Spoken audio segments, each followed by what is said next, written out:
All right, welcome back for video number 8, part B.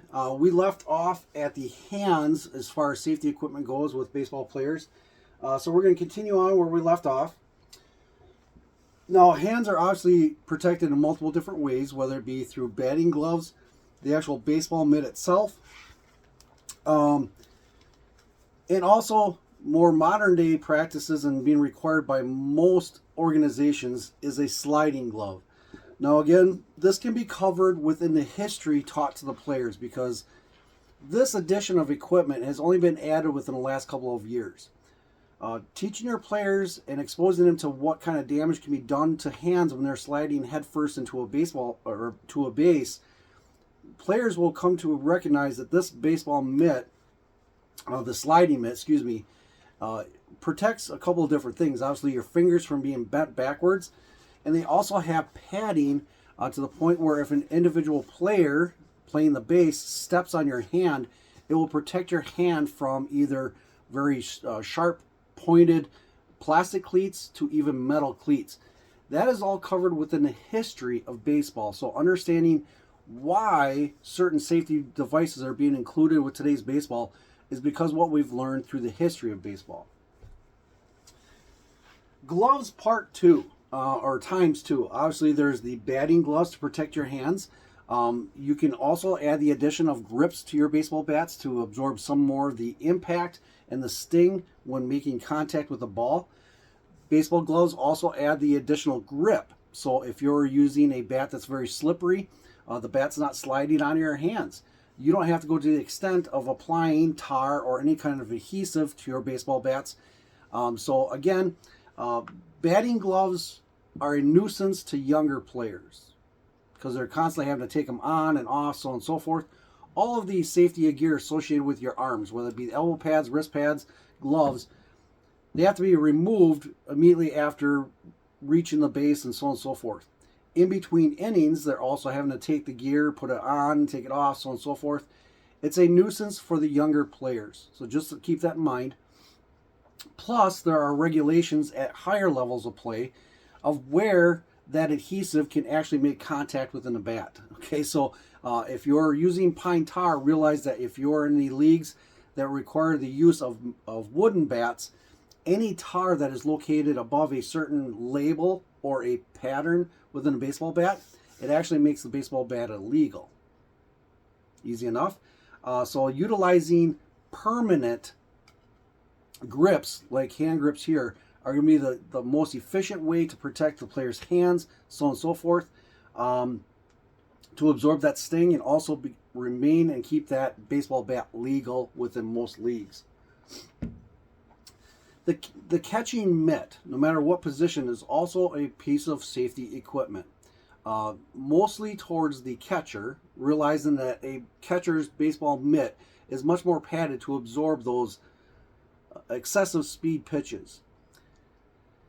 The design of each position baseball mitt is going to be beneficial to that position. But the padding on the backside of the glove also provides protection in case the ball is lost or dropped or line drive directly at the player. So, for instance, some of your Wilson 2000 styles, they'll have the weave on the back of the glove instead of an actual leather wrap. Realize that does not provide as much protection as a full leather glove. Again, that's going to be more important once you get into the higher elite levels of play. Your actual ball glove construction needs to match the level of play. It's not as important at the lower levels, but once you start getting into competitive, with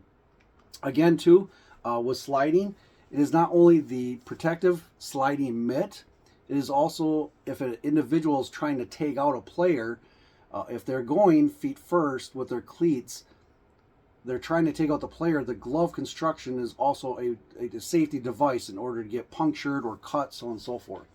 So just another piece of safety equipment. We're going to shift over here a little bit to the bats, the type of bat that needs to be used or required within the league, the grip, and the weight of the baseball bat. Because once again, the weight isn't only for the performance of the player to be able to swing the bat, remain control, and so on and so forth. It is also the weight of the bat being exposed to the body components during the swing. So if you're trying to swing a very heavy bat, something that you cannot handle, it is going to create strains on all of the joints and within the body components in order to swing that weight. Over repetitive motion, you can form different ailments along with using a too heavy of a bat or too many repetitions. Okay, for example, the Milwaukee Brewers in 2025, they're on their way to a 100-win season. They probably have a really good chance of making it to the World Series. One of the greatest players on this year's team is within Christian Yelich. You realize that over the years he's been battling back injuries. Now, when he is following through with an batting order and he's in those positions where he's intended on making the swings for home runs, he's not he's not necessarily the leadoff hitter just to get on base. He's going to be swinging the bats much harder in order to drive that ball over the fence. And what we have found out is because of the repetitions, he has been out for the last 2 games because of lower back hernias and so on and so forth because of the repetitive swing with the bats. So again, it affects players at all different levels. Your bat is actually, the weight and the fit is actually part of a safety equipment. Same with the difference between a composite or aluminum alloy bat compared to wooden bats. Depending on wooden bats, they have the tendency to crack and they can depart and actually fly onto the field with the possibility of making contact with one of the field players. So a lot of safety actually goes into the bat design used within the level of play. Wooden bats will be more realistic to the individual player's performance, taking out the technology of the alloy or composite bats. It is recommended to use a heavier wooden bat for practices so that when you get to the games and you pick up the much lighter alloy bat, that your performance is going to increase. Plus, with the technology of the trampling effect with the different bats, is going to give you an advantage in performance. The grip. Obviously, using the batting gloves or having a stickier grip is going to protect your hands from the sting, and it's also going to allow the players to retain tension of the bat so they're not throwing it off to the opposite dugout, so on and so forth. There are multiple rules now in baseball. Many of you that are tuning in to what's occurring at Major League Baseball and even in some of the minors is the bat flips. Okay, players showing off, not being conscious, the mentality of our players to where they're tossing the bat, and some of them have gone to the point where they actually exit the field and land into the stands. They become a safety issue. So again, baseball bat construction, types, handles, those are all part of safety equipment. Moving on down, your cup. Okay, without being too derogatory, some of the younger individuals are going to call them nut protectors. Okay, realize this is for the male and female ball players. Having a device to protect your private parts is very important at every level. Okay, so it doesn't matter if they're playing t-ball or if they're playing high school or Major League Baseball. Having a groin protector of some sort is pertinent to your self-protection. That's all I'm going to say about it. Fit and finish, so on and so forth. Realize that there's multiple different variations out there. Find one that fits you the best and wear it, even during practices. Shorts. Now, I'm going to call them underwear, but there are specific shorts designed to be worn in baseball. They will typically have more padding in the areas that a player may abuse. Let's put it that way. So a lot of times the hip or thigh protectors are built into the actual underwear, the undergarments. So if a player is sliding on their side into base, it is protecting it from that ground rash that could be there. So don't just show up in your white skivvy, so on and so forth. Take the time to actually invest in the equipment that's going to protect you. As you start getting into the more advanced levels of play, where sliding or stealing bases are allowed, you're going to find that the equipment along with your shorts and sliding mitts, are an advantage to increasing your performance level. Trousers. Okay, baseball trousers come in all different sizes and shapes, but the material, once again, and color is always also very pertinent to the performance and protection of the player. They need to be constructed in a way that they are able to breathe. Again, most baseball seasons are carried out during the warmer months of the season, and depending on the color, once again, a black pair of trousers is going to run and cause your inner core body heat to raise compared to a white pair of trousers. Okay. Also, trousers are going to be also designed with double layered knee protection, so that if you are sliding and spending time on the knees, especially for like catchers and so on and so forth, it will add durability to the actual equipment, allowing more protection to the player.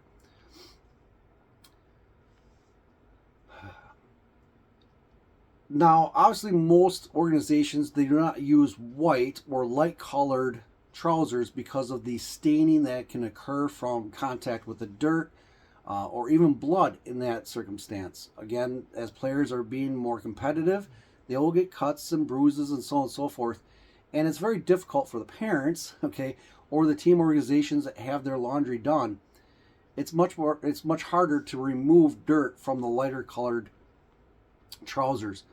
So the most intelligent, if you're starting a league or looking for uniforms the next year, make sure you're choosing a color that is not very hot, because of the sun exposure, material that allows the material to breathe, and also addressing the issue of cleanliness.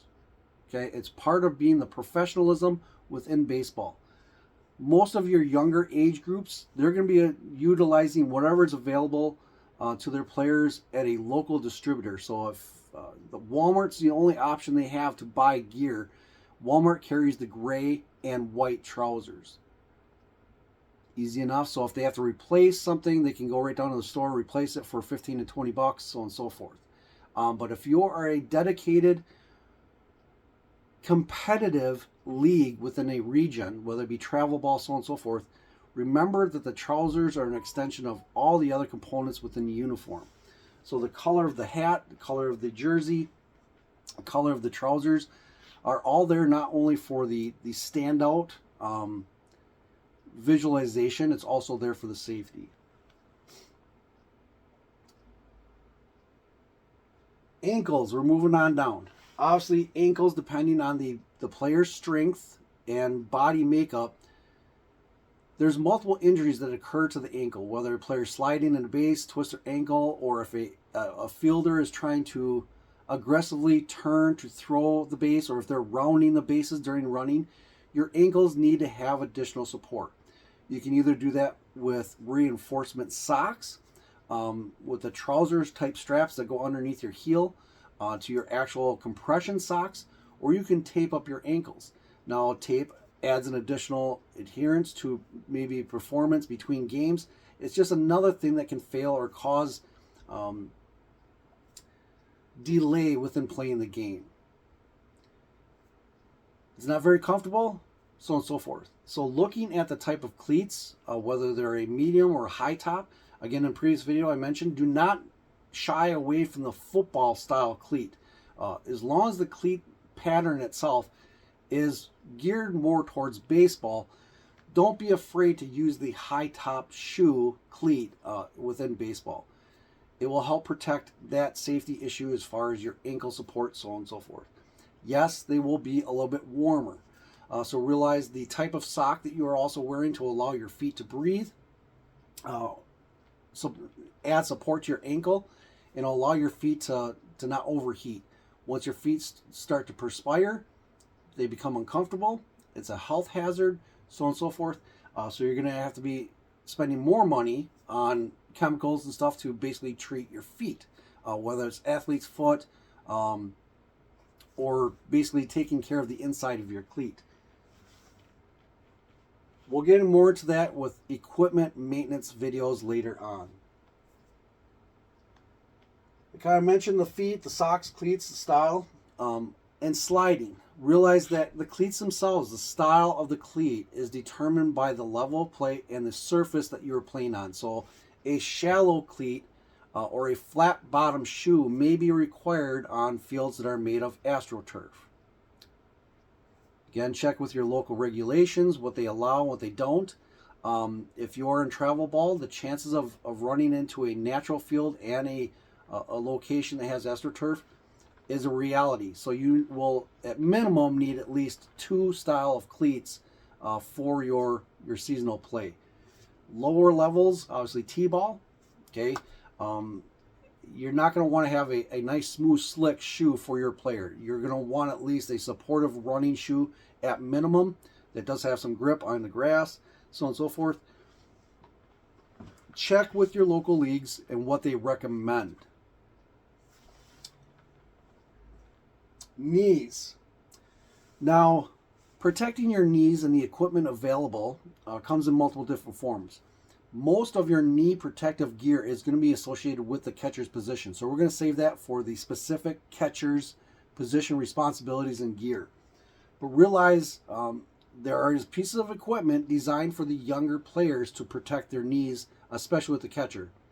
They will have wedges, reinforcements that also attach to the knee pads, so the players cannot overextend their knees.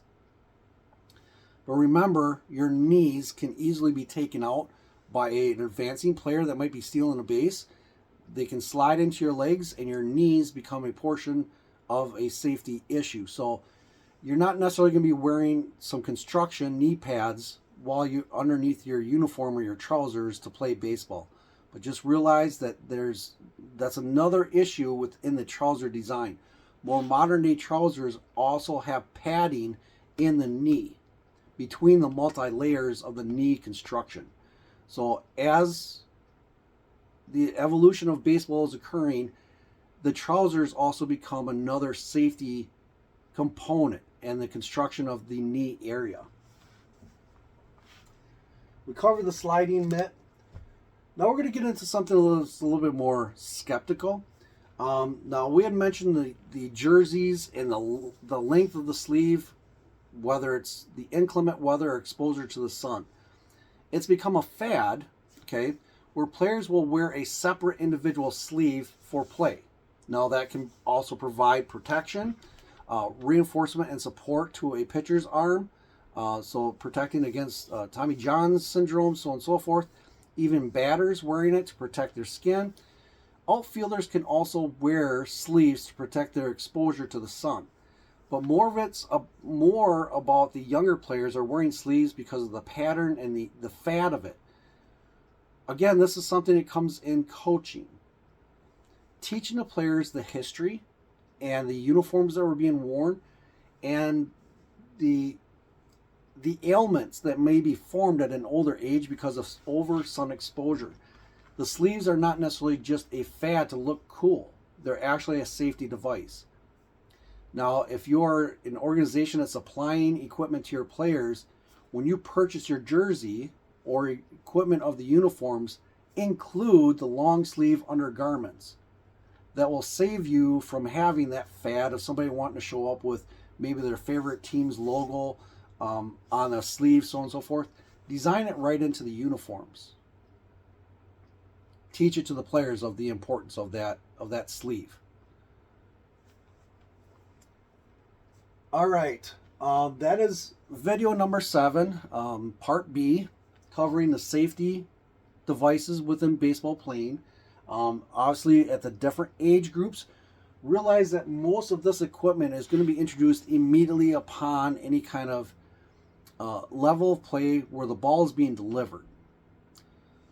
Baseball helmets are required at every single level. But as you start adding these pieces of equipment, you need to be in accordance to the regulations for that age. Don't go just by your regional ball play. Look at the average industry practice across the nation. If 8-year-olds in Little League are wearing the elbow and hand or wrist protectors, start introducing it to your players at the end of your second U season. Get them used to wearing that equipment. easy enough. So by the time they get into 9, 10U, it's just a repetitive thing that they automatically go in the dugout. If they're going up to bat, they start putting the equipment on. They're going to have the experience to be able to put that equipment on in a fairly fast time frame. Let's see here. I did not add one thing to this list, and it's completely up to personal preference. I did not add in an actual teeth guard or mouth guard. Some players use them, some don't. Again, with the addition of the jaw guard of the helmet, the chances of the ball coming in contact with your teeth is reduced. But now, with my experience coaching, even if a player is diving to either make the catch, their head, just their motion of their head, can cause their jaw to close. Or if they're chewing on some big league bubble gum, and during the play, they can have the chance of basically overbiting or coming down with contact within their teeth to chip their teeth. Okay, so it's up to the personal preference. It is not something that is necessarily required right now, as of right now, by any organization within baseball. Is that highly recommended? Once again, that is a piece of equipment that I did not add to the list, but is your personal preference. With that, we're going to go into video number 8. Like I said at the beginning of video number 7, video number 8 is going to be about the life development experience within playing the game of baseball. It's not always about the experience to become that Hall of Famer or ultimate superstar making $1 million contracts. The exposure of our youth to baseball introduces an entire spectrum of responsibilities and possible options for the players later in life. So if you're interested in finding the knack that your players have, do not narrow it down to just their performance on the field. Their experience can lead to things much later in life and the development that the coaches can provide. Even if players are sitting on the bench, which is a reality at most of the higher age groups, there's things they can be doing to prepare them for the other type of opportunities through development. With that, we'll catch you at video 8.